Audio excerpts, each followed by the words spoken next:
Le cerveau est divisé en régions fonctionnelles. Certaines zones sont responsables de mener des fonctions précises dans l'organisme.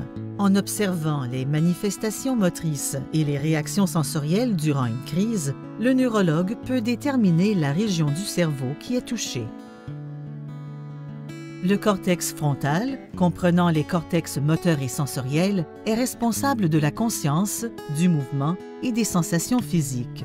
Les crises survenant dans cette région incluent les crises posturales, lors desquelles les membres sont maintenus dans des positions inhabituelles durant plusieurs secondes. Elles peuvent être accompagnées de vocalisation ou d'arrêt du langage.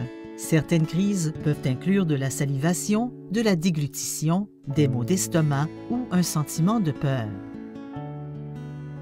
Le cortex moteur comprend plusieurs régions précises dirigeant le mouvement de toutes les parties du corps. Si une crise partielle survient dans cette région du cerveau, le mouvement de groupes de muscles précis sera touché. Le cortex sensoriel comprend aussi plusieurs régions précises dirigeant les sensations de toutes les parties du corps. Si une crise focale survient dans cette région du cerveau, les sensations liées à une partie précise du corps seront touchées. Une coupe transversale des cortex moteurs et sensoriels illustre la superficie du cerveau contrôlant chaque région du corps. La partie du corps touchée par la crise focale dépend de l'emplacement des neurones impliqués. Le lobe pariétal traite vos sensations et détermine votre perception de la position du corps.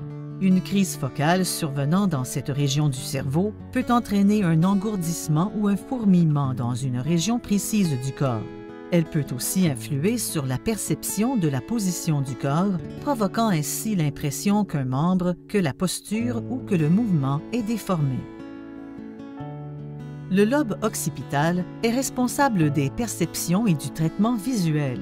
Une crise focale survenant dans cette région du cerveau peut produire des hallucinations ou des troubles visuels, comme des cercles ou des motifs multicolores.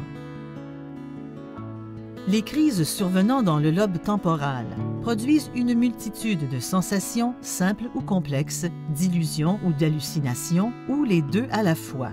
Une sensation de dérangement ou de sensibilité dans l'estomac, aussi appelée aura épigastrique, est le symptôme le plus courant.